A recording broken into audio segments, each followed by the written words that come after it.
across America. Live. This is Point of View.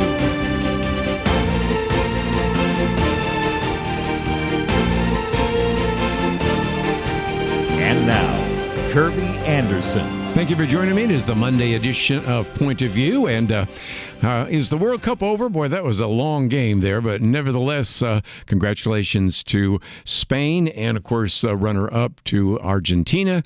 Also, perhaps the more interesting game was to watch England and France. And, of course, England won that. And, of course, we are going to move on with all sorts of other activities. Going to do a book interview first, which I think you will certainly benefit from in terms of not only understanding how to interpret God's Word, but how that really applies to how you live out your sanctification. We'll get into that in just a minute. We are going to focus some time and attention by the time that is over to focus on the Save America Act. We have posted and will be sending out, if you have not already received it, an email. Also, a very good piece by our good friend John Lott about why we need the Save America Act. A little bit later, we'll get into some other issues. A very good speech given by the Secretary of State, Marco Rubio. Next hour, we'll be talking with John James, who was one of the founders of Newsboys. So lots of conversation to take place. But let's, if we can, focus on a book that has come out called Just Love, How One Mistranslated Word Distorted the Gospel. And it is co-authored by Wayne Jacobsen, who joins us by phone. He has served as a pastor for more than 2 decades. He's been a contributor editor to Leadership Journal. He is the director of Livestream Ministries and the author of such books as He Loves Me, So You Don't Want to Go to Church Anymore, A Man Like No Other, and this one, Just Love. And so, Wayne, thank you for joining us today here on Point of View. Thank you, Kerby, for having me. I'm looking forward to our conversation together. Well, in some respects, we need to tell your story because it's a fascinating little story, and that is the fact that Toby, who is your co-author, told you that the word righteousness is not in the Bible, and you go, what? Wait a minute, what are we talking about here? And that really is the core of your book because in some respects, she was looking at this issue from one perspective, kind of linguistically. You've been looking at it in terms of ministry from another, and it does seem to me that this is why the book came about. But can you give us some more background? Yeah, the email that I got from Toby was shocking. Just said the word righteousness is not in the email, or not in the Bible, and I get lots of email from people postulating very strange biblical things. So I was kind of set to think, well, this doesn't make sense because I see righteousness everywhere in the Scriptures. But his point was not that the word isn't there in our translations; it's that it's the wrong word. That the word in the original, in fact, when we first translated it into English, we used a word called rightwisedness. That's where righteousness derived from.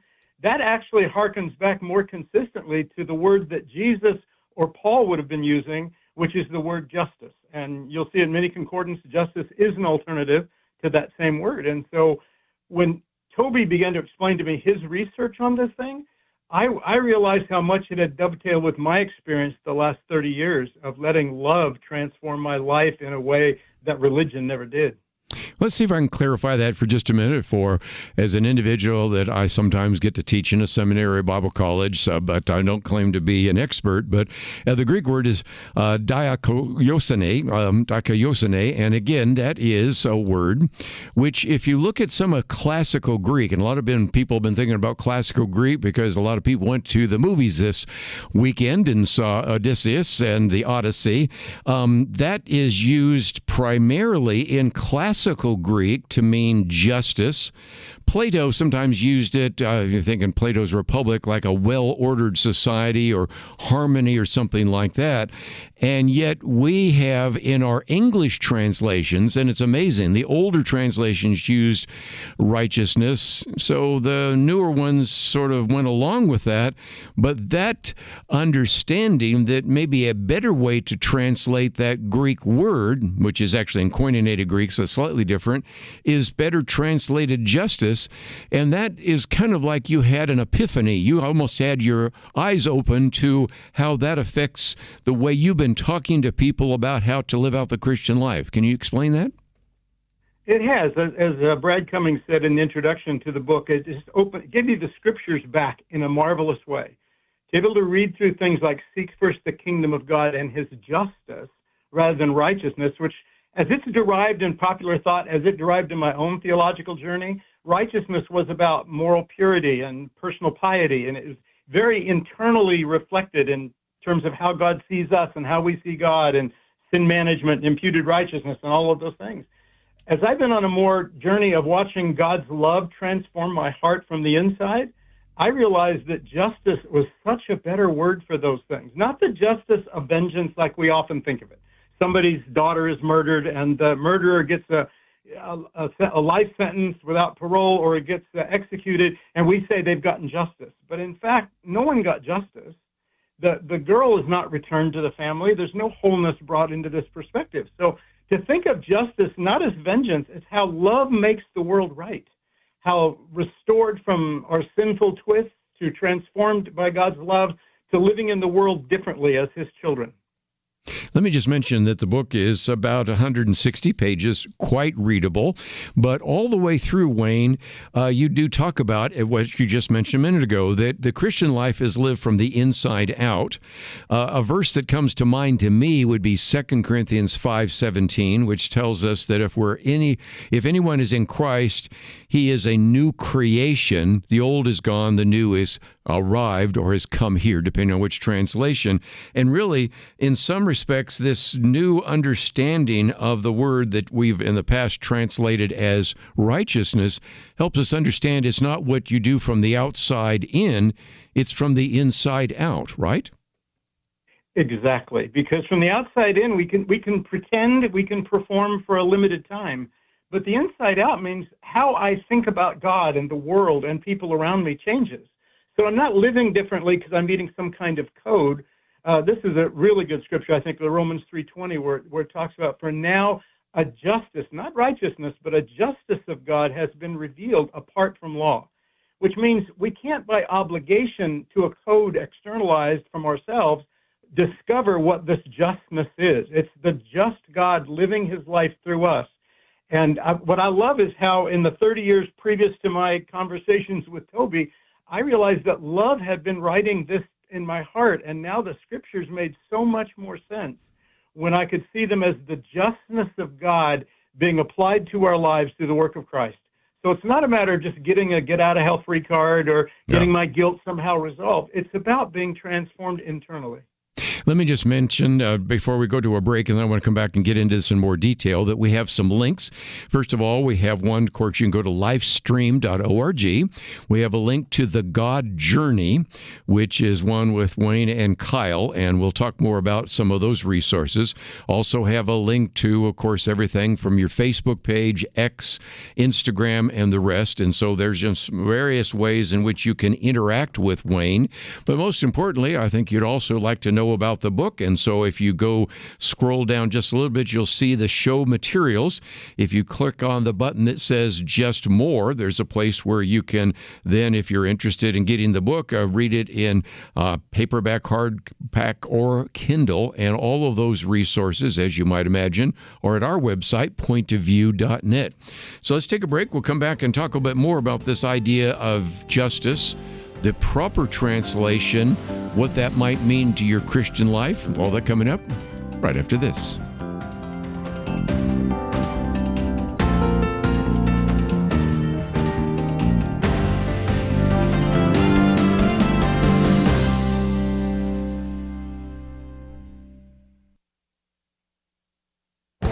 This is Viewpoints with Kerby Anderson.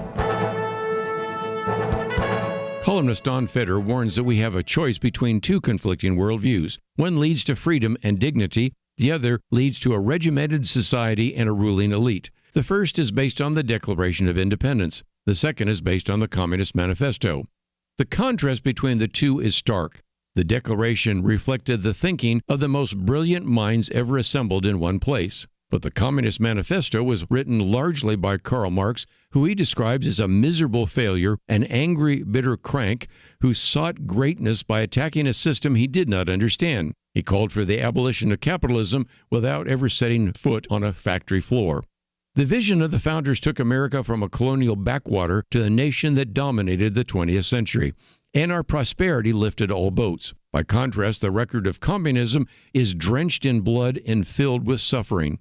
He also reminds us that Marxism-Leninism has enriched our vocabulary with words and phrases like gulags, killing fields, planned famines, death camps, and purges. In my booklet on a biblical view on socialism, I cataloged more than 24 countries that tried socialism. All of them failed. But young voters are convinced that socialism and Marxist ideas are the solution to their social and economic concerns. That is why Democratic candidates are winning several Democratic primaries across the country. It is also why we have socialist mayors in New York City and Seattle, Washington. Just a week ago, I wrote a commentary about the great relearning. Unfortunately, young Americans look like they will need to relearn the lessons of history and economics. I'm Kerby Anderson, and that's my point of view.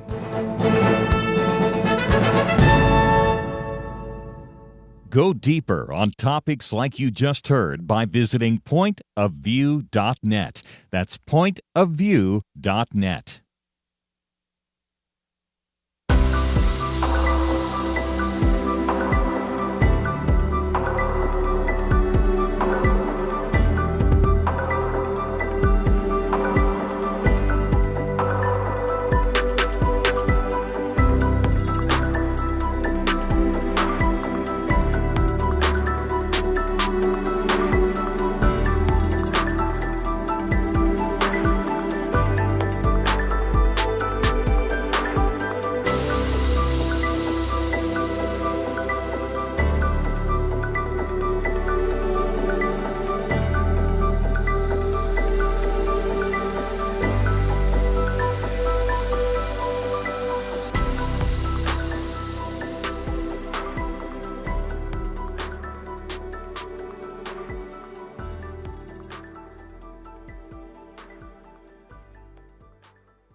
You're listening to Point of View, your listener-supported source for truth. Back once again with Wayne Jacobsen, the co-author with this book, Just Love, How One Mistranslated Word Distorted the Gospel. Again, that word is dikaiosune, and you can look that up a little bit later, but I think you will see that it really relates to this idea of justice. And Wayne, I thought for just a minute we might even talk about this idea of justice, because you end chapter 2 by quoting a very familiar passage about justice, Micah 6:8. He has shown you, O mortal, or O man, what is good, and what does the Lord require of you? To act justly, to love mercy, to walk humbly with your God. And this idea of walking justly is, in a sense, incorporated in this idea of righteousness. But early on in the book, you talk about the fact that the gospel was never meant to be packaged in a language that is gobbledygook to non-religious people. And maybe just by using a word that isn't as appropriate, maybe we've misinterpreted and maybe even misinformed people that don't really understand the nature of the gospel.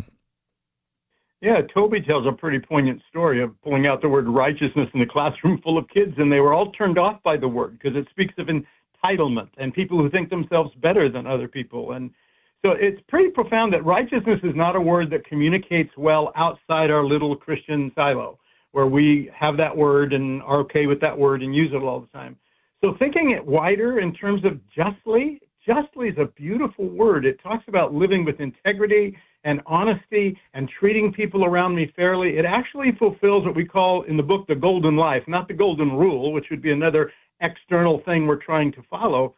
But when Jesus said, when you treat others the way you want to be treated, that fulfills all the law and the prophets. It's just the justness of, I'm going to look at you like you were me. And the way I want you to treat me is the way I'm going to treat you. And if we did that, then the world would be really confronted with the love of Jesus that is self-sacrificing, not how we use people for our own good. You know, one of the things you talk about is when we put justice back into the scriptures in the place of righteousness, it opens up a treasure trove of insight and instruction, because it relates to, for example, the power of forgiveness. It relates to, as you said just a minute ago, integrity, living before the watching world. Live your life in such a way in which those people begin to be curious about this. I think it opens up evangelism. Can you speak to that? Oh, it does. Because Jesus said if we'd love one another the way he loved us, the whole world would know. Over the last 2,000 years, we've been more preoccupied with religious performance and righteousness and external piety. We've been preoccupied with those things.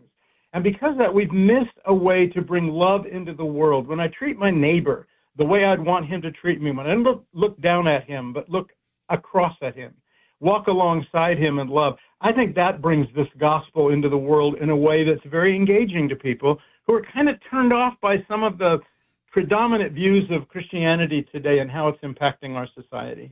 You know, one of the things that I'm sure there is in the back of the minds of some individuals is, well, how did this happen? And I might just mention that I'm not going to get into all the technical details in chapter 5, but there is a sense in which once that kind of began to be the word righteousness, then you start following it through the various translations that we can talk about, whether it's the Tyndale Bible, the Geneva Bible, of course, the King James, and a variety of others. And so in some respects, we can understand why when you're trying to give the best possible meaning to a Greek word or a Hebrew word, because we just looked at Micah just a minute ago, that you, of course, are struggling to try to come up with the best word that picks that meaning up. And a couple of times the translators even created new kind of English words to work on that. But I think this wasn't done out of a mean spirit other than maybe just the spirit of the age, don't you think? I think you're right. I don't think there's any maliciousness here. It's just right wisedness. The word we took became righteousness, and that went a certain direction, which was more about personal piety and devotion. It wasn't about how we live in the world justly and graciously and generously with the people we live alongside.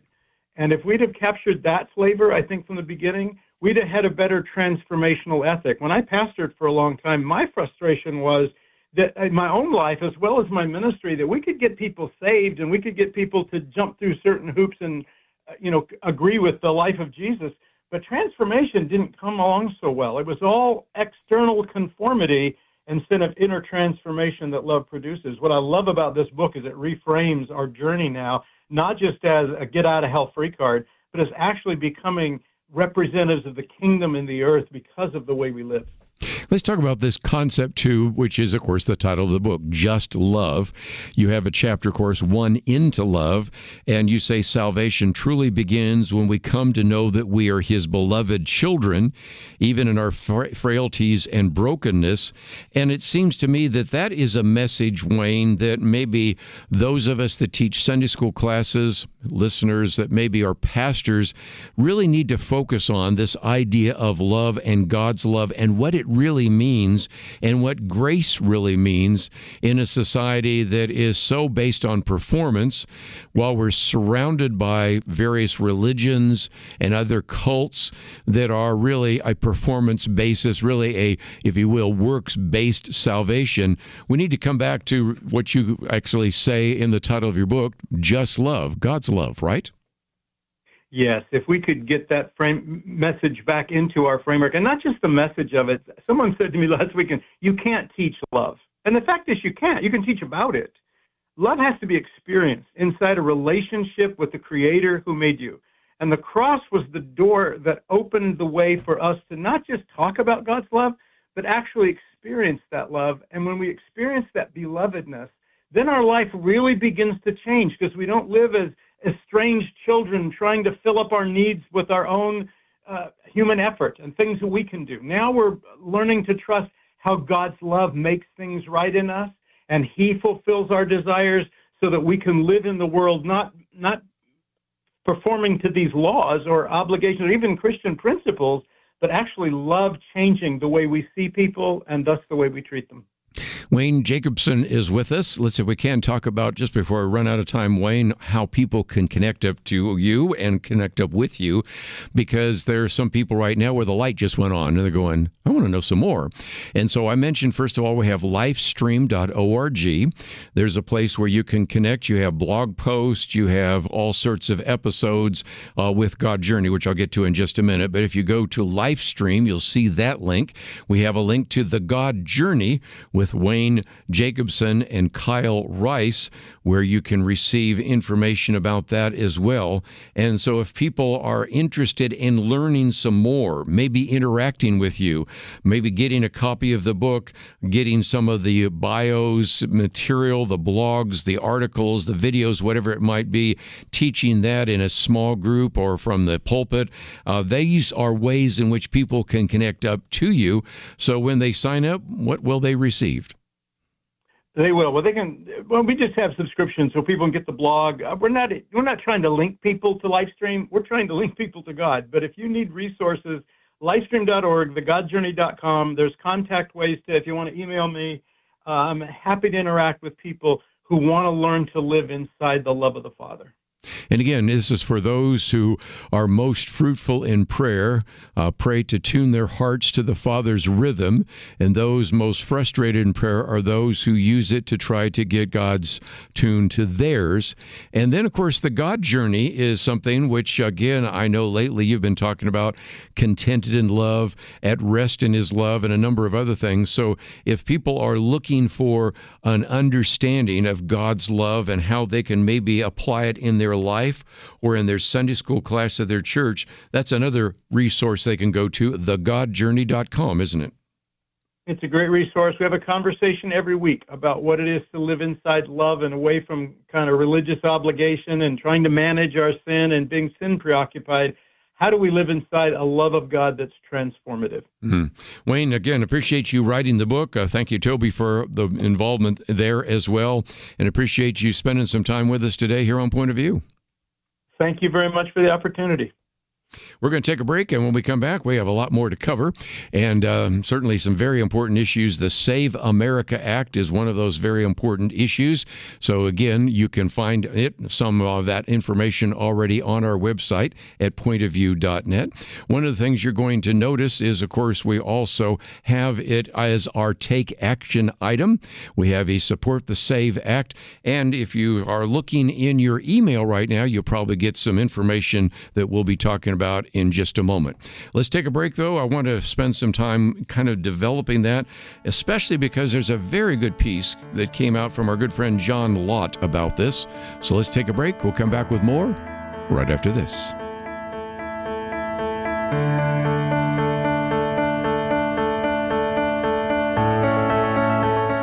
In 19th century London, two towering historical figures did battle, not with guns and bombs, but words and ideas. London was home to Karl Marx, the father of communism, and legendary Baptist preacher Charles Spurgeon. London was in many ways the center of the world, economically, militarily, and intellectually.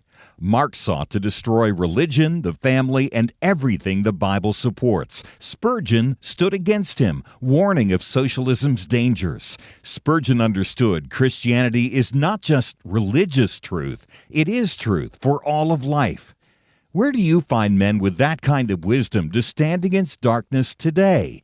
Get the light you need on today's most pressing issues delivered to your inbox when you sign up for the Viewpoints commentary at pointofview.net/signup. Every weekday in less than 2 minutes, you'll learn how to be a person of light to stand against darkness in our time. It's free, so visit pointofview.net/signup right now. pointofview.net/signup.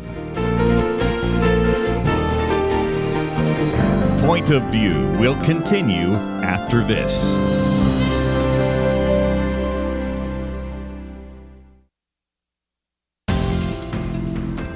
You are listening to Point of View. The opinions expressed on Point of View do not necessarily reflect the views of the management or staff of this station. And now, here again, is Kerby Anderson. Back once again, let's, if we can, talk about the SAVE Act. And you should be receiving, if you have not already received, an email from me, which actually has the title Support the SAVE Act. And this is an opportunity for the Senate, considering right now the SAVE Act. This is something that the president himself has talked about. President Trump asked voters to contact their elected officials. Last week he said, I ask you to pick up your phone tomorrow, call your representatives in the House House and Senate and demand that they pass the Save America Act without delay. Together, we will restore faith and confidence in our country, and we will be bigger, better, and stronger than ever before. Now, this is a place where even if you've made contact before, it's worth doing so again. Even if you know where your particular elected representative stands, and we're focusing primarily on the Senate, but again, there are opportunities for you to contact others. But here we have a chance for you to simply go to the website, pointofview.net. Scroll down, you'll see Support the SAVE Act. We give you some facts and figures, which I'll give you in just a minute. You scroll down a little bit further for your contact information. It may already be there because if you've used it before, it'll pop up. Although, given the fact that we've revamped our particular website, might be necessary for some of you to have to fill that out again. Then we have a sample message to the right. You can, of course, modify it any way you want to. Then you can click on the button that says Send. It will send it to your 2 United States senators. You might say, well, I'd kind of like to print it out and mail it, which you can do. And that's a button that says Print and Mail, and make sure you have it connected to your printer. You can print it out and then put it in the mail to them. Or, of course, there's a place where you can preview it in case you've made some changes, want to see what it looks like. So we've made it very easy. I've had people tell me that they have never contacted their member of Congress until Point of View made it so easy that it was embarrassing how easy it was. And so, again, we are really encouraging you to contact them. We give you some information, for example, about the fact that a majority of Americans support voter ID laws. 85% of white Americans, according to a CNN poll, 82% of Hispanic Americans or Latinos, 72% of black Americans, African Americans do as well. And that brings me to my first article. Now, John Lott has been on the program with us many times before. We've talked about criminal justice issues, and of course, we spend a fair amount of time talking about Second Amendment issues, which I will probably get into a little bit in the second hour. But here, he wrote, Why We Need the Save America Act, and he's brought together some things that are very interesting. But for the very first point he makes, the Democrats argue that requiring voter ID is actually something that is going to create a political barrier that might prevent eligible voters from casting ballots. Now, as we will go through, you can see that is not the case. But he uses an example that I was going to use the other day when we had our Friday weekend edition, didn't get to it. And for our listeners in Michigan, you know that you have a Senator, Elissa Slotkin, and Senator Slotkin is a Democrat. And I watched an interview that she did on this. I also watched a speech she gave the other day on the Save America Act, in which she made the argument. And she's a very bright individual, by the way. Worked in the Defense Department, worked in the CIA. I can't believe she believes this. So she's either lying or she's out of her depth, and that's really hard for me to believe. But nevertheless, she said the Save America Act will literally allow this administration to rig our democracy so that it would be hard for any Democrat in any state to win any election. She does not believe that. I mean, she cannot possibly believe that. And yet, those are the kinds of statements being made. She made it in such a bold way. I was watching the speech. It's almost like she stopped for a minute and thought, ooh, that one was over the top. So I need to give an explanation for it. And the explanation was worse. Her explanation, if you have not seen it, was, well, married women will not be able to vote because their birth certificate won't match the fact that they have a married name. Seriously. I mean, seriously, you think that is a problem? First of all, my wife has got a different name than I do, obviously. She took the name Anderson, and she's been allowed to vote. And think about this. Individuals showing their birth certificate, getting a passport, obviously will have a different name. And anyway, these kinds of arguments are so irresponsible that it's getting frustrating. But, okay, John Lott takes every one of the arguments pretty much seriously. He says, for example, Democrats claim that black voters will face greater harm, yet every country in Africa, and he gives you the documentation, requires government-issued identification to vote. 51 of the 54 countries in Africa demand people actively submit proof of citizenship in order to vote. Okay. Also, we are told by Democrats that these voter IDs would disenfranchise Hispanic voters. And again, he gives you links to show that these are not, straw man arguments. This is what they say. And yet he says, yet Mexico and all 12 South American countries and Spain, since they were in the special soccer yesterday that we watched, the World Cup, mandate government-issued photo IDs to vote.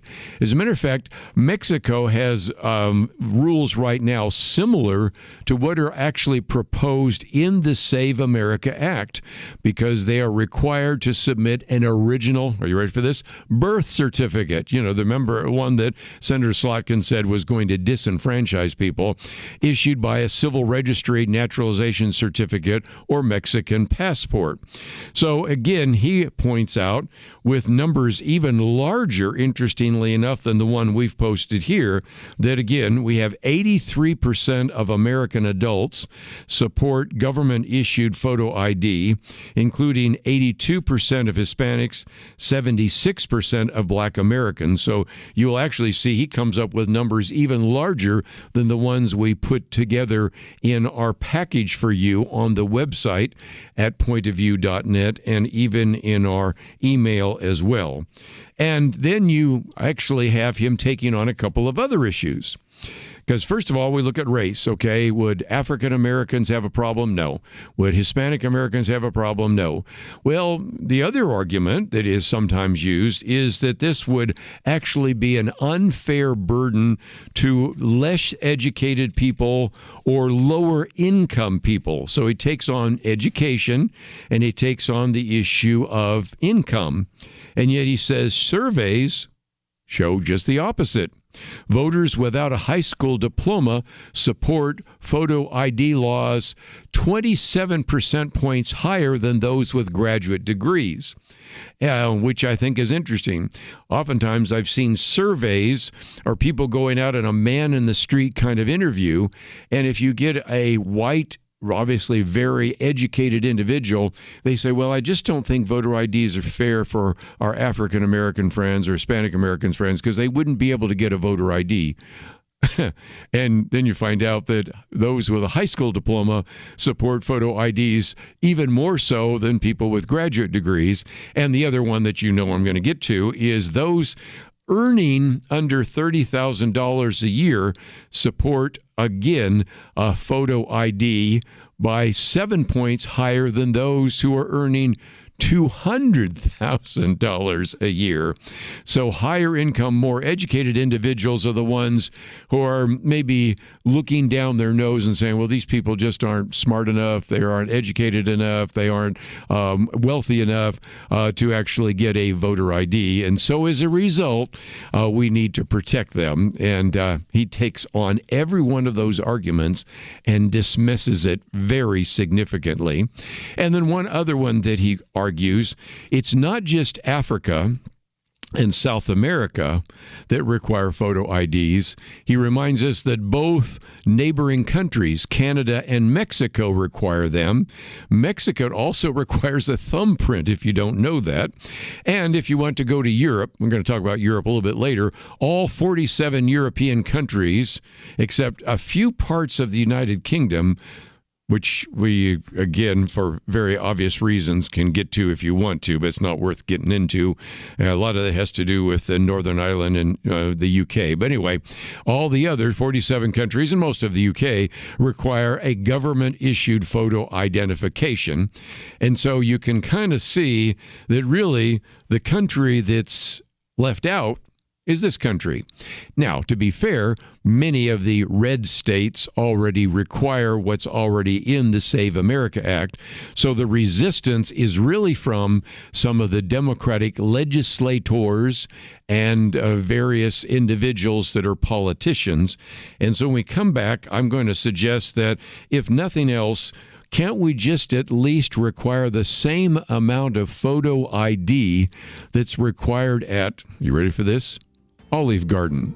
If you haven't seen this, it is something that hopefully will make you smile, but also roll your eyes as we talk about this Save America Act. Go to the website, pointofview.net, or respond to the email. We need you to contact members of Congress. We'll be right back.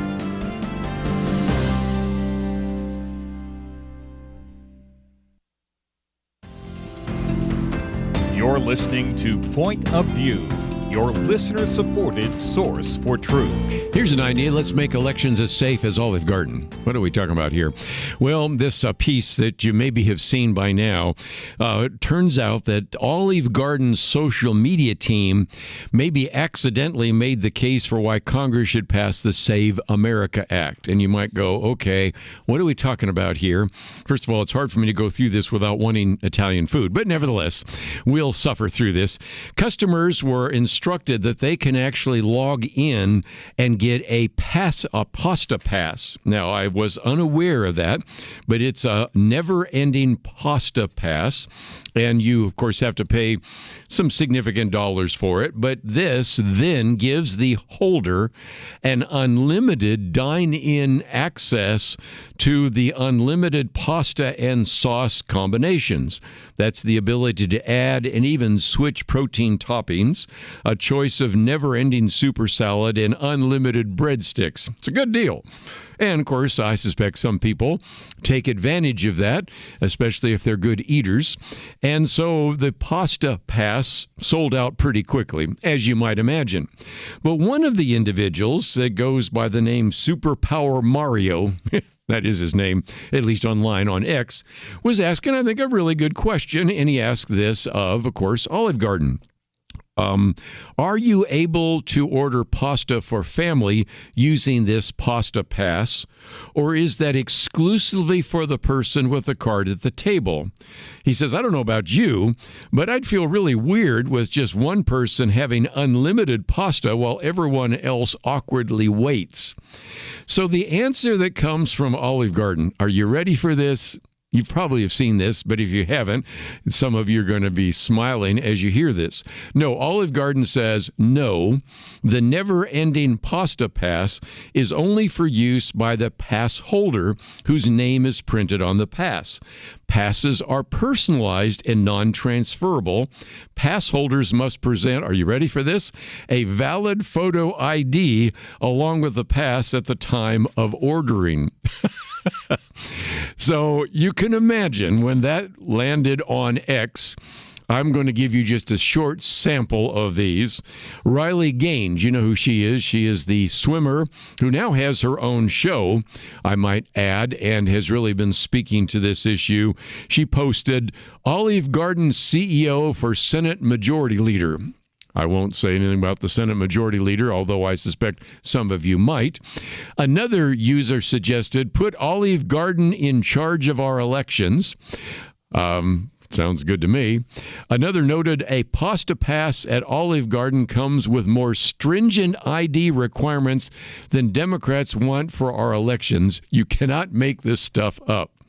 And so, again, somebody else was saying, I'm not going to wear you out with all the comments because there have been so many good ones.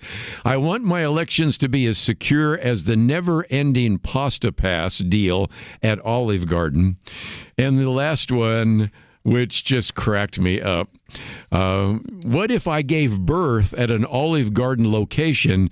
Is my baby entitled to a never-ending pasta pass, which I guess pulls together the whole birthright, citizenship, and, of course, voter ID.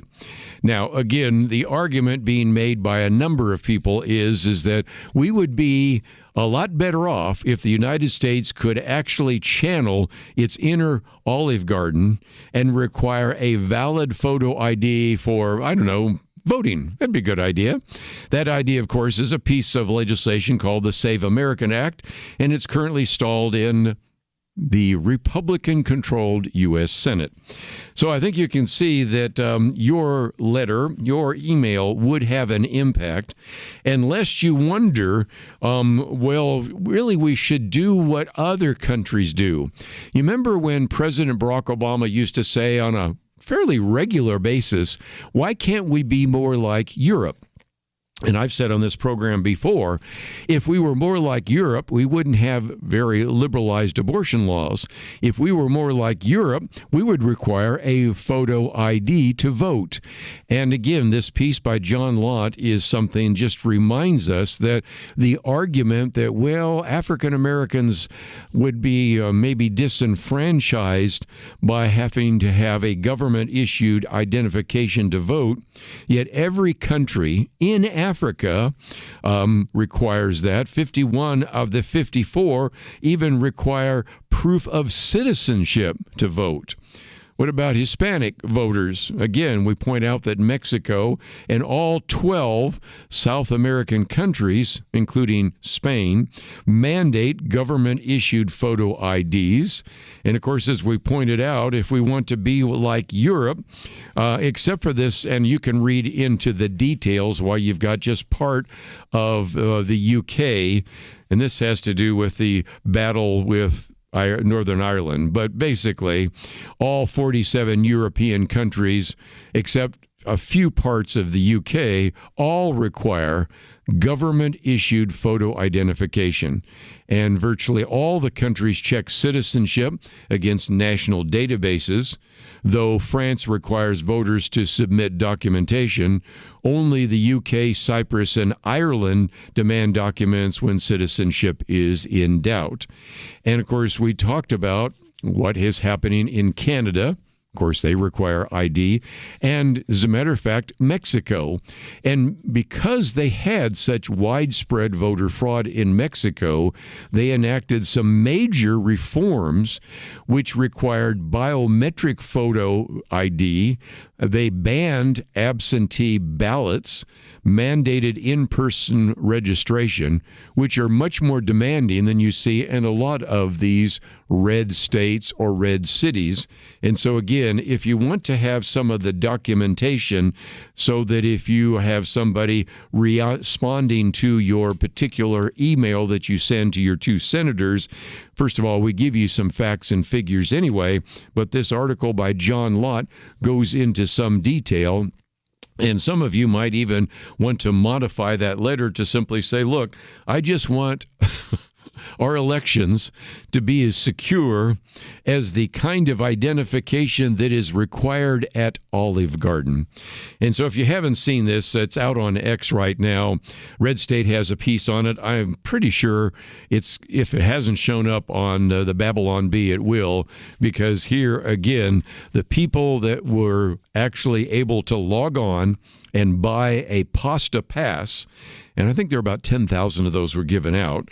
That gives them unlimited dine-in access to the never-ending Pasta Bowl for 13 weeks. Quite a deal. But the reaction when one individual said, I'd feel kind of funny if I were sitting here getting an unlimited pasta and nobody else was. So can't we use that for the rest of the people around the table? And the answer from Olive Garden is no. As a matter of fact, this is personalized. It is non-transferable. And you have to, are you ready for this? Present a valid photo ID along with the pass at the time of ordering. The kind of thing that you require in so many other situations. You need a photo ID to get into a government building. You need a photo ID to get onto an airplane. You need a photo ID to actually buy alcohol. In many places, you need a photo ID to buy cough medicine.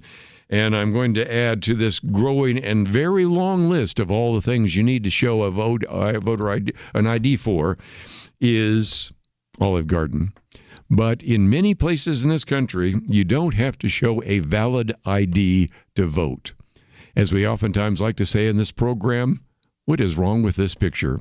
Anyway, if that should encourage you to go to the Support Save Act, respond to the email, go to the website. We come back, lots of things to cover apart from just these two issues. So we'll come back right after these important messages. The Bible tells us not to worry, and yet there is a lot of worrying stuff in our world today. Thankfully, the Bible doesn't stop at telling us not to worry. God gives us a next step. He says we need to pray. But sometimes even knowing what to pray can be difficult, and that is why Point of View has relaunched our Pray for America movement, a series of weekly emails to guide you in prayer for our nation.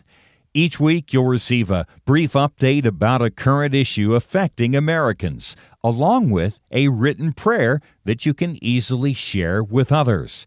We'll also include a short free resource for you in each email so you can learn more about the issue at hand. Will you commit to pray for America? Go to pointofview.net. Click on the Pray for America banner at the top of the page to subscribe. Again, that's pointofview.net.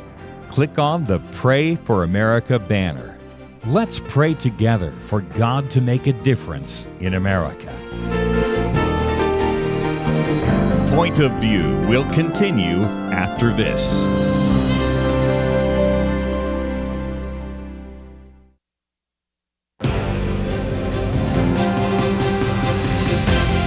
Across America, live. This is Point of View.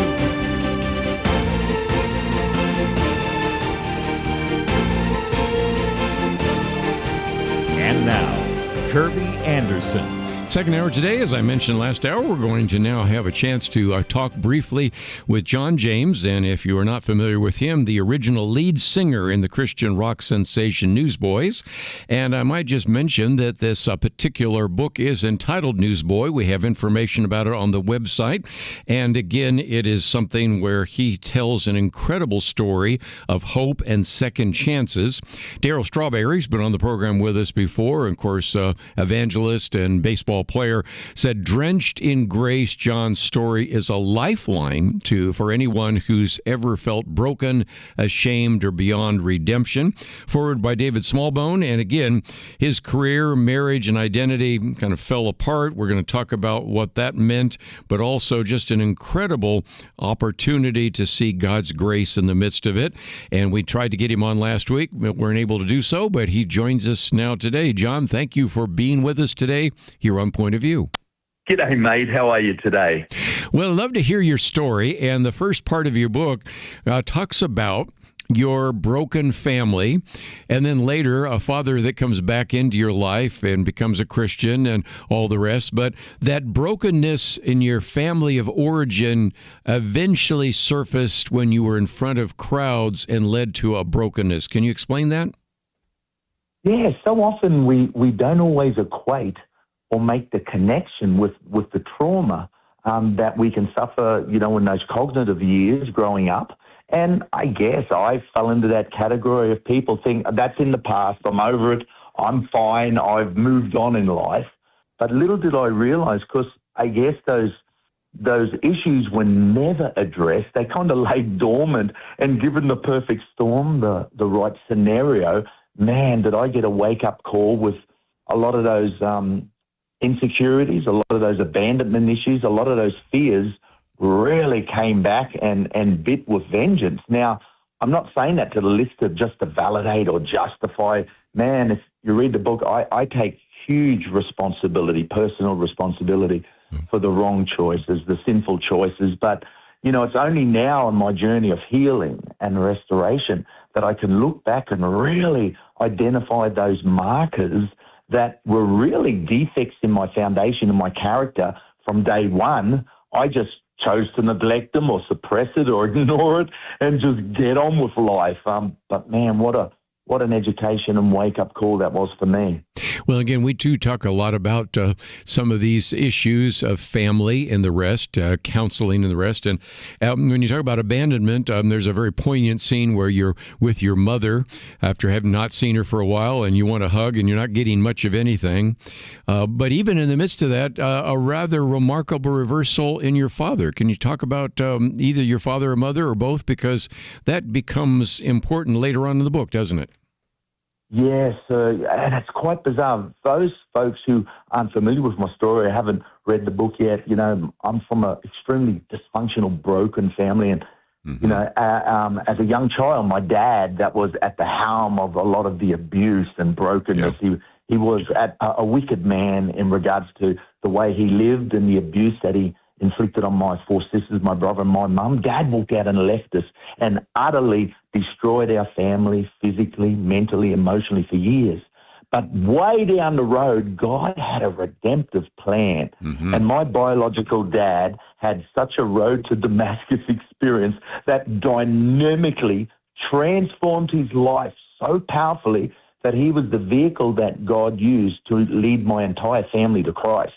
Even ex-family related to my dad. And it's just bizarre to think that the very vehicle that was responsible for so much pain, so much harm, so much brokenness was the very vehicle God chose to use as to be the vessel to absolutely transform my family for the kingdom of God. Well, and again, one of the things that sometimes in a Christian movie, they'll end with him becoming a Christian and it's happily ever after. But as you get into the book, you recognize that, well, there were still the pain, the hurt, the insecurity. And just for a minute, let's see if we can talk about the fact that when we see a musician in front of us, a singer in front of us, individual that maybe is a Christian celebrity in front of us, and they're singing and they're holding up holy hands, sometimes there's a really dark backstory, and that was your case, was it not? Yeah, yes, sir. We live in a culture where you can be fast-tracked into an incredible position of influence and a platform, maybe because of charisma or gifting or talent, or, somebody has the most incredible look or the voice of an angel, and they're fast-tracked and put in these incredible platforms, especially in today's culture, of influence. But the question's never asked, well, what's the foundation like? They may have calling, gifting, talent, charisma, ability, but what's the fundamental character? What's the fundamental theology? Like, what's the foundation built on? And, we all aspire for success. Who doesn't want to be successful? I want to be a successful dad, a husband. One day when I stand before the Lord, I want to hear, well done, good and faithful servant. And there's nothing wrong with that. But at the same time, your ability may take you to the top, but it's that character and that foundation. And especially as a believer, that theological kingdom, biblical-based foundation and the depth of your intimacy with the Lord. Yes. And again, just to help people understand how quickly this was, there's a point where you say, you started playing more and more concerts, and slowly you were growing from a little garage band with a dream into a group that was willing to take the message of Jesus anywhere, and literally anywhere. I mean, it really did explode. And I think then in some respects, that some of the glitz, the fame, all of that began the kind of the forming of some of the cracks that certainly, as you point out, no award, no audience, no approval could actually fix. So I want to take a break. When we come back, I want to talk about how you got to the point where, as you said, while I stood on stage and arms raised, singing about faith and hope and love and redemption, you were losing all the things you fought to protect, and that was your marriage and family. But then we, of course, want to talk about some of the ways in which grace could be used as well. But let's, if we can, just before we take a break, mention that we've got a number of links. First of all, one to ireachusa.com, which is one of the great resources that we've posted there. We also have a link to Instagram Instagram, Facebook. There's a place where you can read more. There's a place where you can follow. You can learn a little bit more about some of these ideas. And, of course, you can also learn about this book, which has the title Newsboy, My Story of Hope and Second Chances. Again, I mentioned the foreword by David Smallbone, and, of course, just an incredible endorsement from Daryl Strawberry, but also an endorsement from a good friend of this ministry, Raymond Harris, who said John James has shared his brokenness and restoration in a colorful way. With great humility and honesty, he tells his wonderful redemption story, truly entertaining to keep you engaged. You'll like this one. Our good friend Raymond Harris is just one of many people that have endorsed the book. We'll come back and talk about it more right after this.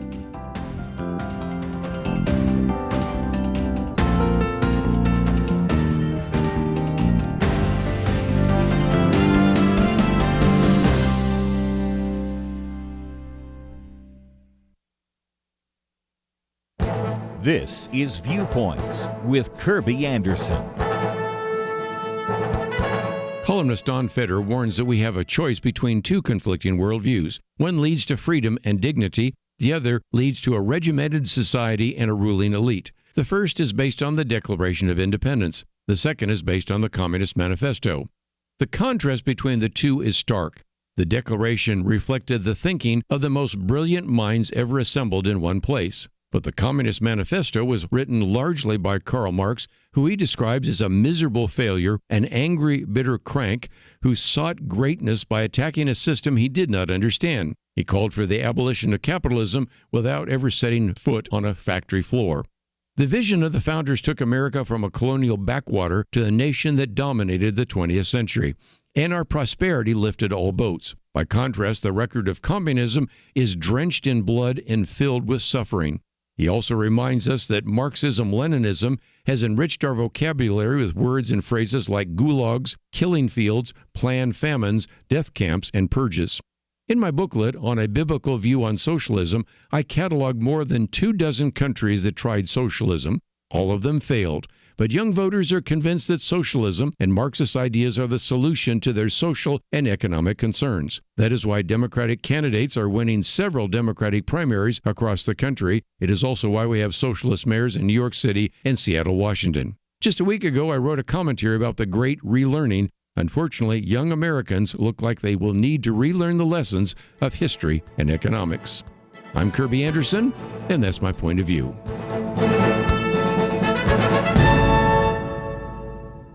Go deeper on topics like you just heard by visiting pointofview.net. That's pointofview.net.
You're listening to Point of View, your listener-supported source for truth. Continue our conversation with John James, again, co-founder and original lead singer for Newsboys, an individual now that's full-time evangelist, travels throughout the world, speaking in churches and conferences, public schools, military bases, prisons, outreach events, really sharing the story of hope and redemption. If you're interested in the book, we have information about it on the website at pointofview.net. We also have a number of links to John James in case you'd like to follow him, learn a little little bit more about that. And, of course, we mentioned the fact that it's endorsed by, I mentioned Darryl Strawberry and Raymond Harris, Joe Battaglia, and others. A lot of friends of the ministry that have really appreciated his story. But let's, if we can, talk about the cracks beneath your life, which begin to shatter your life in significant ways.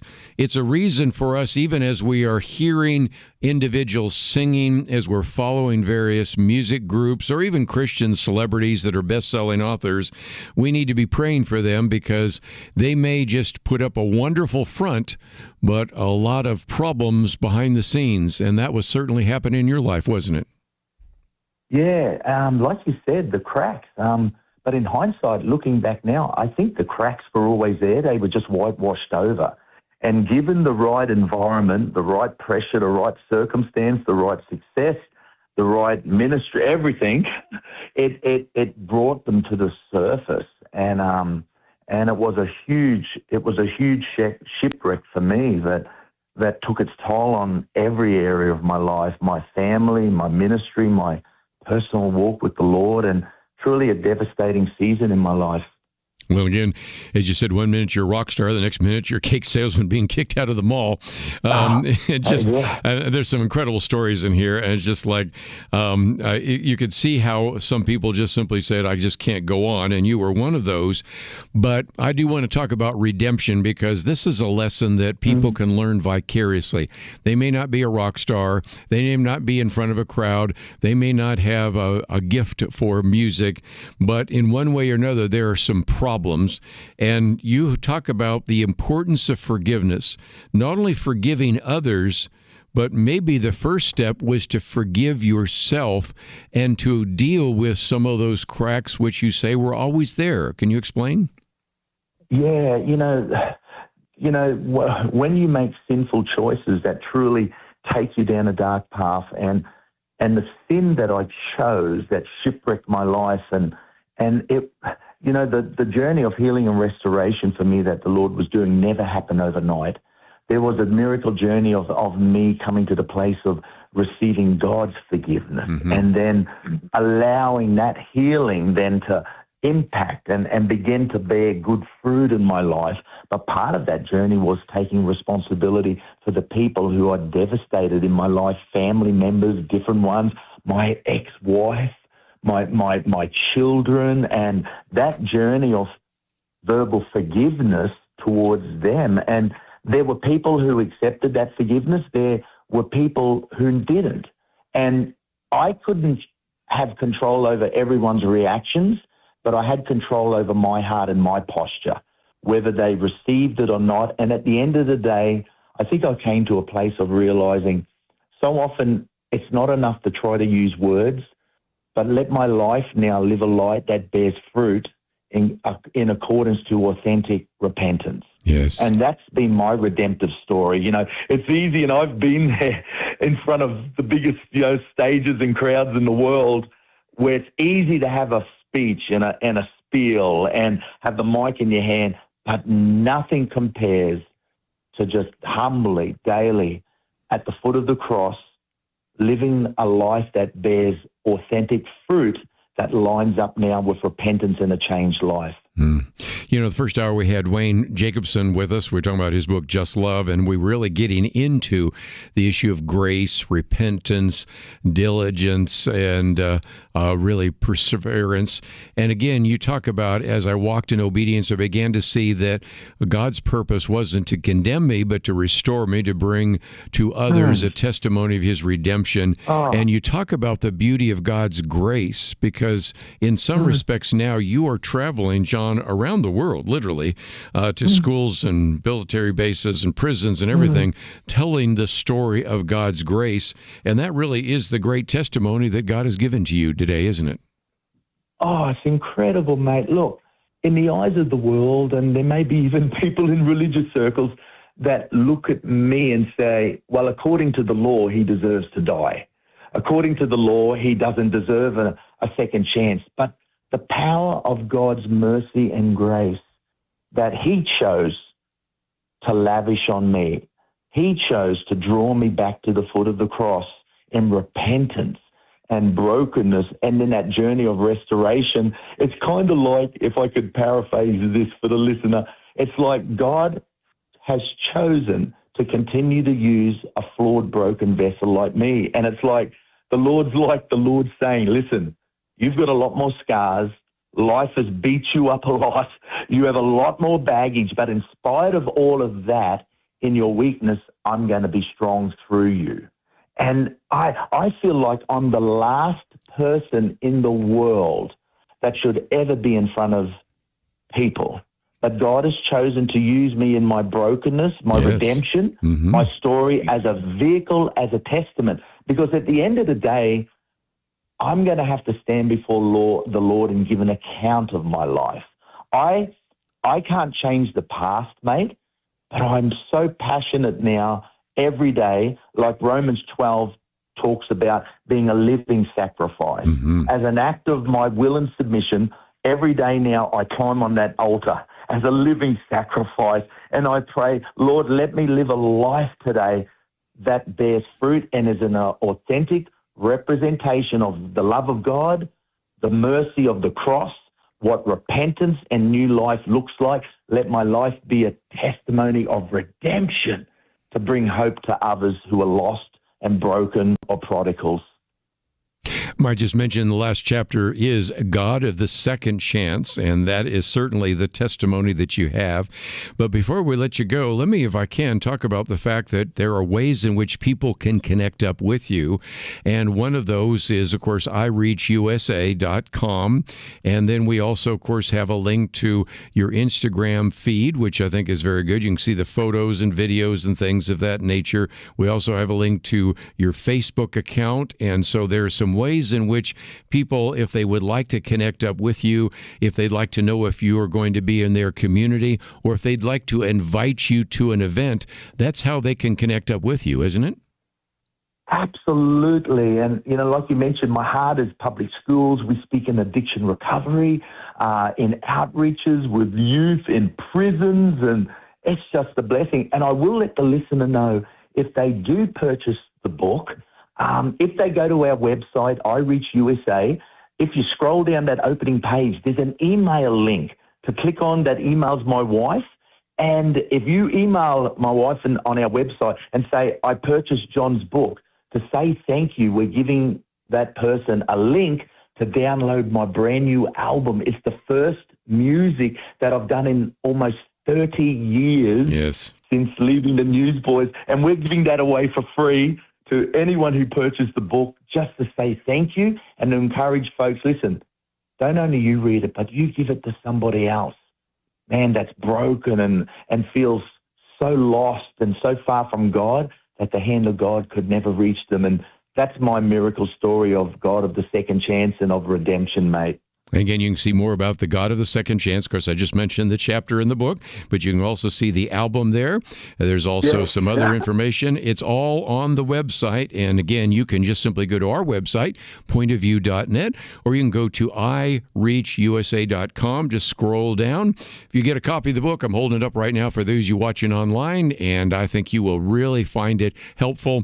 As I mentioned before, some of our best friends, including a very good friend, Raymond Harris, have endorsed the book. And so it's good, and we certainly have appreciated, John, the ministry that you have, and we certainly ask God's blessing on the future. So thank you for joining us today here on Point of View. What a joy, mate. Thank you so much.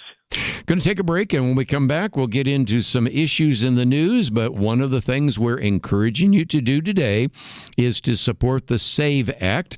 That email should be arriving in your mailbox, and if not, you don't have to wait for it, because simply go to the website pointofview.net, scroll down, and you will see under the section that says Take Action, support the SAVE Act. We give you all the information necessary. When you actually decide to send it, it goes to your 2 United States senators. Whether they're for it or not, they need to hear from you. You may know that some senators are already for it. You may know that your senators may be against it. They need to hear from you either way.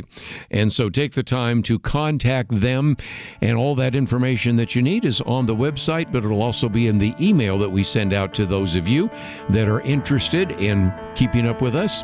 Let's take a break. Got a half an hour left. Some great things to talk about right after this. The Bible tells us not to worry, and yet there is a lot of worrying stuff in our world today. Thankfully, the Bible doesn't stop at telling us not to worry. God gives us a next step. He says we need to pray. But sometimes even knowing what to pray can be difficult, and that is why Point of View has relaunched our Pray for America movement, a series of weekly emails to guide you in prayer for our nation. Each week, you'll receive a brief update about a current issue affecting Americans, along with a written prayer that you can easily share with others. We'll also include a short free resource for you in each email so you can learn more about the issue at hand. Will you commit to pray for America? Go to pointofview.net. Click on the Pray for America banner at the top of the page to subscribe. Again, that's pointofview.net. Click on the Pray for America banner. Let's pray together for God to make a difference in America. Point of View will continue after this.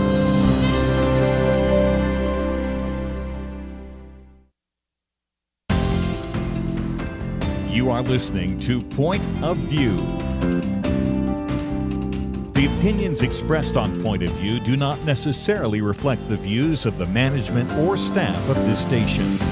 And now, here again is Kerby Anderson. Back once again, let me again mention that we do have our action item here to support the SAVE Act. And one of the other things you're going to see is my commentary today, which has the title Declaration versus the Manifesto, which means the Communist Manifesto. And columnist Don Feder, who used to write for the Boston Herald and a number of other groups and has been on the program with us before, said really we have a choice between two different conflicting worldviews. One leads to freedom and dignity. The other leads to a regimented society and a ruling elite. One is based on the Declaration of Independence. The other is based on the Communist Manifesto. He has some great material there about that, and I was really surprised to find out a little bit more about the background and the family of Karl Marx, but you can read about that because we have a link there. And most importantly, it brings us back to the fact that our August issue of Outlook is on socialism. We have a booklet on my biblical view on socialism, in which, as we've pointed out, you have more than 24 countries that have tried socialism. They've all failed, and yet we have young people today that are turning a blind eye to that history and are convinced that if we just kind of will it to ourselves that Marxism and socialism are going to be successful and that these are the solutions to our social and economic concerns. We have all sorts of socialist candidates winning several Democratic primaries. I'm going to be introducing a candidate tonight who has actually served in the Texas legislature for some time, but I'll be calling back to the fact that we're starting to see socialist candidates winning in many parts of the country. And of course, we have socialist mayor in New York City and Seattle, soon in Washington, D.C. And so, as I pointed out, we did a commentary. I had a commentary out a while back about the great relearning. And it seems to me that we have a whole generation of young people that need to relearn the lessons of history and economics. So let me just mention that that is my commentary today. But let's, if we can, also go to a very good piece by Noah Rothman. He spends some time talking about left-wing violence. He knows something about it because he just published a book, and I haven't purchased a copy yet, but I'm going to. Blood and Progress, A Century of Left-Wing Violence in America. But he points out that whether you listen to the Secretary of State Marco Rubio, who's a Republican, or a Democrat like Adam Smith, that is his name, Adam Smith, he says you should be convinced about the severity of the threat from left-wing violence. He points out that Democratic Representative Adam Smith ended up voting with a number of other Democrats for a measure that failed, but it was an attempt to completely zero out, to cut off all U.S. aid to Israel. But, again, the Representative Adam Smith wanted you to know also that he did so under extreme duress.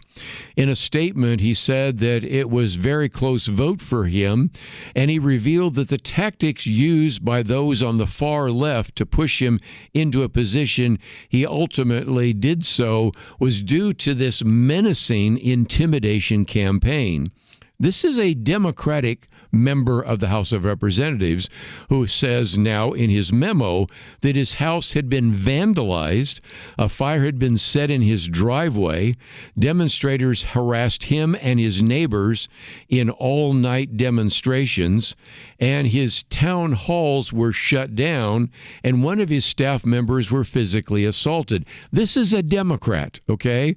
But because the Democrat was saying, I'm not sure I feel comfortable completely zero outing any U.S. aid into Israel, that was enough to endure so much of what he encountered. And I think it was a great way to illustrate how much more significant some of this left-wing violence has become.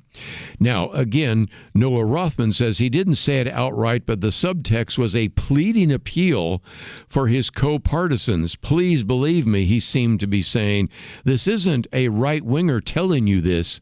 This is a left-wing arm-twisting harassment and even violence, and these are real, and these are happening to us, and that is the case.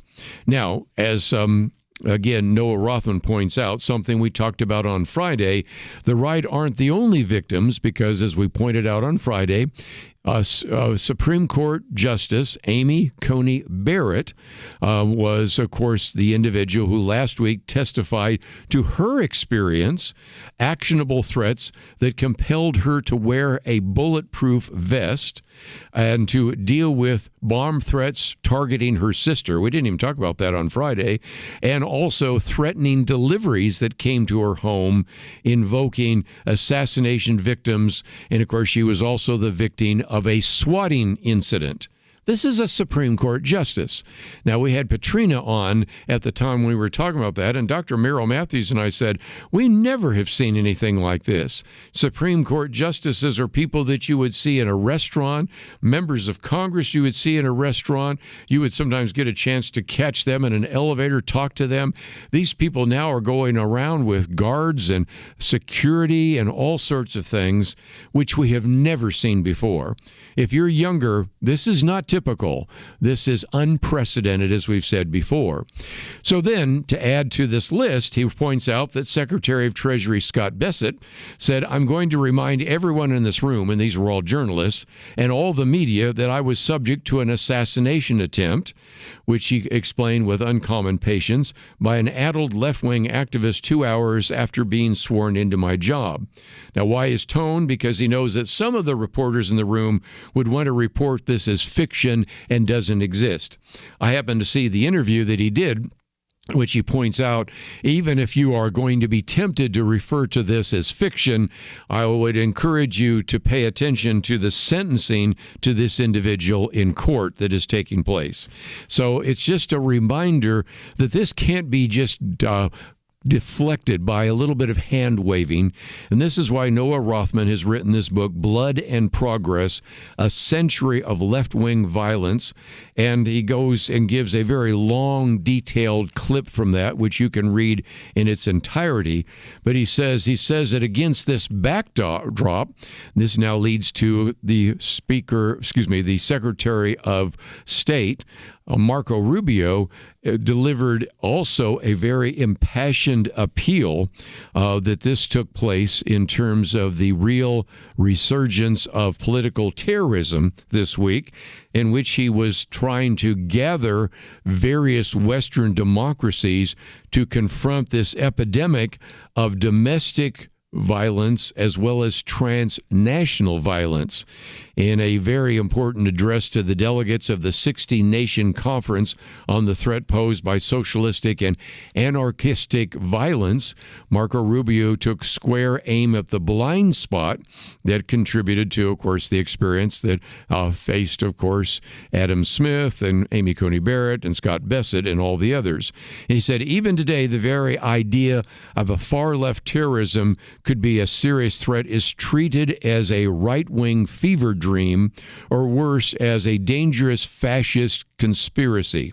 He says, you will no doubt see Dogman rear its head in even the coverage of this conference, which, by the way, is the case.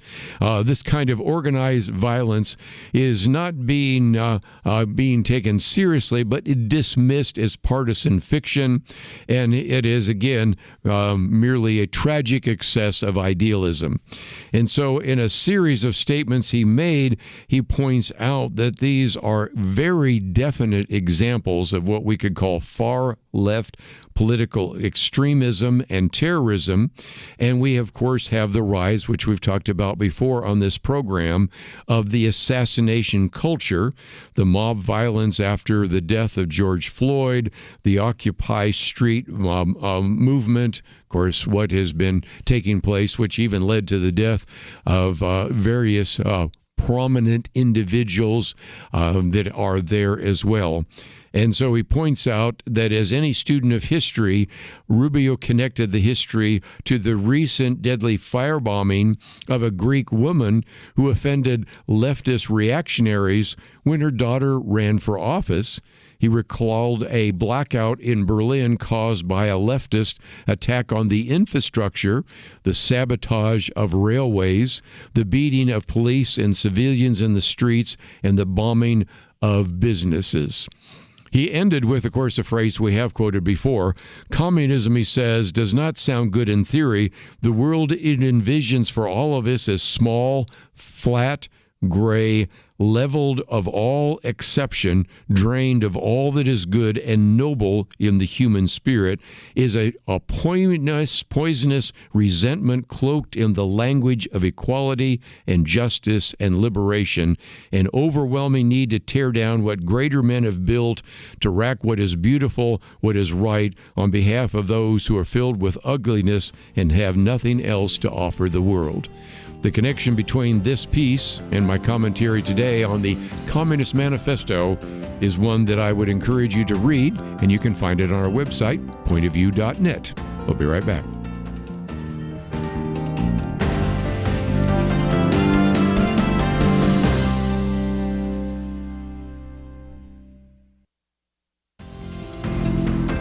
You're listening to Point of View, your listener-supported source for truth. Back for a few more minutes. Thought we would just get to a topic that we were going to cover on Friday and did not do so. John Stossel has done a very good video on the issue of nuclear power, and I did want to get to it on Friday because Dr. Merrill Matthews has not only become an expert over these years on this issue of healthcare issues, but actually did a relatively deep dive into the issue of energy policy. And, of course, we have produced some various booklets on the subject. But I've always kind of got interested in how everybody was against nuclear power, and then all of a sudden we have these data centers that need power, and all of a sudden people said, maybe we need to have nuclear power. By the way, nuclear power is not going to save these data centers anytime soon. It is going to be 5-10 years before some of these nuclear power plants go online, but at least some of those that are online right now won't be retired, and I think it's important to think that through. By the way, I may get into this in a little more detail. We only mentioned the issue of data centers on Friday, and so on Wednesday, I've got a little bit extra time, so I'm going to try to do a little bit of a deep dive on that, because we did talk about the fact that the governor of the state of New York, Kathy Hochul, has actually called for a moratorium on data centers, and I wanted to bring to you some information, pro and con, just to give you a chance to have a lot more information. Some of it comes from Kevin Leary, some of it comes from our good friend Jim Garrity, who has written a very good piece today on that, and to recognize why this is controversial, what might actually have to happen if we're going to actually meet the needs of the internet, including AI and all that. And so that is certainly worthy of more than just one segment, especially since in some respects we got just a real quick comment about, well, it increased my cost of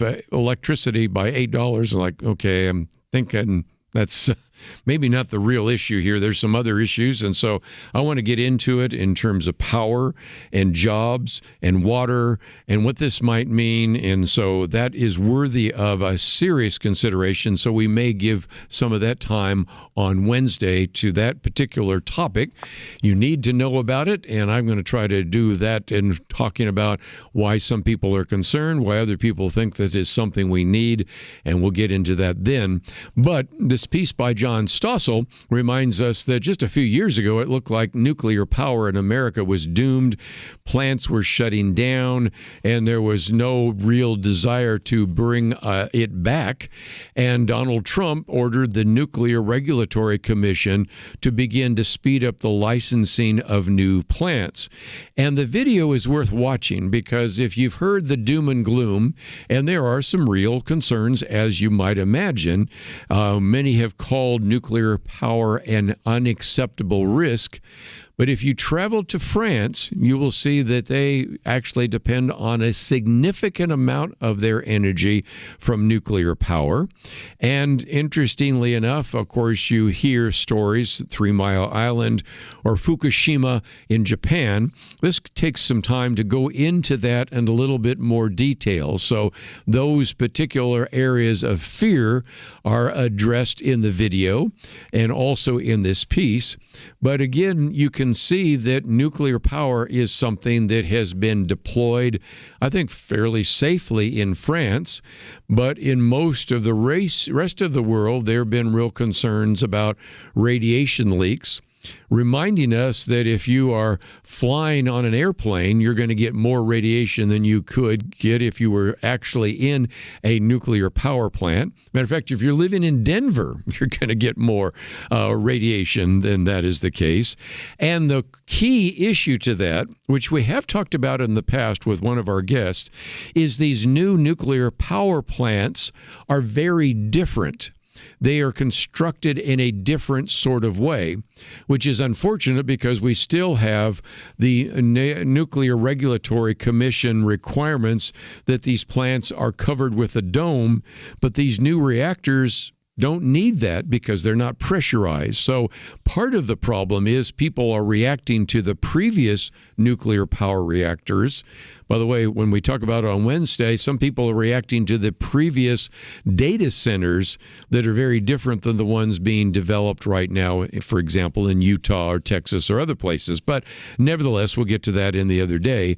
And I think it illustrates the fact that we are dealing with a regulatory agency that is possibly living in the past with individuals that have been convinced that these reactors are unreliable and dangerous, and as a result, maybe we need to have a chance to rethink that. And I would encourage you to watch the video with an open mind and recognize that is the case, because ultimately what we have are about 18 reactors that are operating with extended licenses, and then new reactors that are in development, but it's going to be years, I would say, maybe a half of a decade, maybe a full decade before many of them come online to address some of these issues of data centers and internet use and the rest. So these are some topics that I think deserve some attention. As I've said before, these are topics that oftentimes nobody is addressing in the church. And I understand, don't expect a pastor to speak to the issue of nuclear power or data centers or AI from the pulpit. pulpit. That's not what we want pastors to do. But at the same time, we need people to think biblically about these issues, to think about the implications, the potential successes, the benefits, and the threats and the dangers. These are all things that we certainly believe need some very honest discussion, and oftentimes those honest discussions are not taking place in the legacy media, and it's worth a time to actually dig in and learn a little bit more. If you come to a different conclusion from someone else, at least you have the facts on the table. But so much of the fear-mongering taking place right now is not appropriate, which leads me one last time, just before we say goodbye, to my encouragement of you to actually take the time to contact your 2 U.S. senators and to support the SAVE Act. As we've pointed out before, there are people that are saying this is going to disenfranchise individuals. It's going to be Jim Crow 2.0. Nothing is further from the truth. And so we give you an opportunity by receiving an email to take advantage of our action alert, or you can simply go to the website, pointofview.net, scroll down to the section that says take action, and you will see that the one that is posted there is to support the SAVE Act. You can click on that, and what you will find then is some information about whether or not we have individuals that support this. As I've pointed out before, the numbers we give you, which are actually a little bit lower than the ones that we have that John Lott has given to us.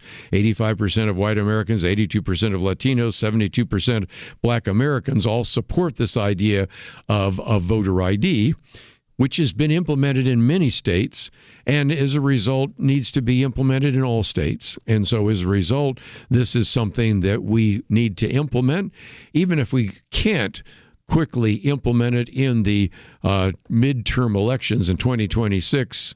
Let's at least get everything moving in the right direction. And that's why I would encourage you to contact your 2 United States senators. Go to the website, pointofview.net. There's a place where you can put your contact information in. Then we give you a suggested letter to your 2 senators. You can click the button that says send or print and mail, and we would encourage you to do so. That's all we have for today. As always, I want to thank Megan for her help engineering the program, and we want to start thanking Derek for help producing the program, our new producer here. Enjoy this day. We look forward to seeing you tomorrow right here on Point of View. It almost seems like we live in a different world from many people in positions of authority. They say men can be women and women men. People are prosecuted differently or not at all, depending on their politics. Criminals are more valued and rewarded than law-abiding citizens. It's so overwhelming, so demoralizing. You feel like giving up, but we can't. We shouldn't. We must not. As Winston Churchill said to Britain in the darkest days of World War II, never give in, never give in, never, never, never, never yield to force, never yield to the apparently overwhelming might of the enemy. And that's what we say to you today. This is not a time to give in, but to step up and join Point of View in providing clarity in the chaos. We can't do it alone, but together, with God's help, we will overcome the darkness. Invest in biblical clarity today at pointofview.net or call 1-800-347-5151. Pointofview.net and 800-347-5151. Point of View is produced by Point of View Ministries.